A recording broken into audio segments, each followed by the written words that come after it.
কৃষকদের বিরুদ্ধে যুদ্ধ ঘোষণা করেছে। আমাদের দেশের 700 কৃষককে খুন করেছে আনুষ্ঠানিক বাহিনী।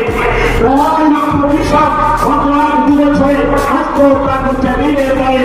আজকে এই নির্বাচনের প্রাক্ষানে দাঁড়িয়ে আমাদের দেশের কৃষকরা কেন্দ্রের বুকে দাঁড়িয়ে, হরিয়ানার বুকে দাঁড়িয়ে, উত্তর প্রদেশের বুকে দাঁড়িয়ে সমাবেশ চলছে যে সরকার तुम्हारा नीति बदलाओ, नहीं तो हम लोग तुम्हें बदल देंगे।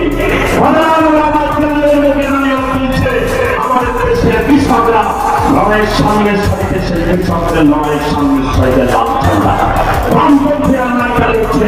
আমাদের রাজ্যের তৃণমূল কংগ্রেস এই কৃষকদের পাশে দাঁড়ানোর যে লড়াই, সেই লড়াইটা লড়াই নিয়ে